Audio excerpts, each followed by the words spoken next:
రాష్ట్రంలో యూరియా కొరత లేదని వ్యవసాయ శాఖ మంత్రి తుమ్మల నాగేశ్వరరావు స్పష్టం చేశారు. రబీ సీజన్కు సంబంధించి 167,884 మెట్రిక్ టన్నుల యూరియా, 51,458 మెట్రిక్ టన్నుల డీఏపీ సహా ఇతర ఎరువుల నిల్వలు అందుబాటులో ఉన్నట్లు తెలిపారు.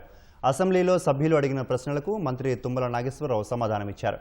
రాష్ట్రంలో ఎరువుల సరఫరా, అమ్మకాలు, నిల్వలు, పర్యవేక్షణపై పూర్తి వివరాలను సభ దృష్టికి తీసుకువచ్చారు. ఎరువుల సరఫరాలో జాప్యం లేకుండా ప్రభుత్వం ముందస్తు ప్రణాళికతో చర్యలు తీసుకుంటోందని స్పష్టం చేశారు. కేంద్రంతో సమన్వయం చేసుకుంటూ రాష్ట్రానికి కావలసినంత యూరియా కేటాయింపులు తీసుకురావడంలో ప్రభుత్వం పూర్తిగా కట్టుబడి ఉందని తుమ్మల స్పష్టం చేశారు.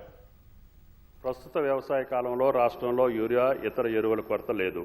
బ్లాక్ మార్కెటింగ్ అరికట్టడానికి సంబంధించి చేపడుతున్న వివిధ చర్యల వివరాలను అనుబంధం 2 రూపంలో సభా సమక్షంలో ఉంచడమైంది. రైతులకు ఎరువుల సకాల పంపిణీని చేకూర్చడానికి అవసరమైన చోట అదనపు విక్రయ ప్రాంతాలు, రైతు వేదికలను వినియోగించడానికి ఏర్పాటు చేయడానికి ఉత్తర్వులను జారీ చేయడం జరిగింది. ప్రస్తుత సంవత్సరం ఎటువంటి ఇబ్బంది లేదు. గత ఖరీఫ్ కాలంలో గమనించిన విషయం ప్రధానంగా కేంద్ర ప్రభుత్వం దిగుమతి చేసుకున్న యూరియా సరఫరాలో జాప్యం కారణంగా మరియు పంట కాలంలో సమయంలో రామగుండం ఫర్టిలైజర్ కెమికల్స్ మూతపడటం వల్ల జరిగింది. పంట కాలంలో ప్రారంభానికి ముందే జిల్లాలో యూరియా, ఇతర ఎరువుల సరిపడా బఫర్ స్టాకులు నిర్వహించడానికి నోడల్ ఏజెన్సీగా రాష్ట్ర ప్రభుత్వం మార్కెట్ను నియమించింది. వివరాలు 3 అనుబంధ రూపంలో సమక్షంలో ఉంచడమైంది.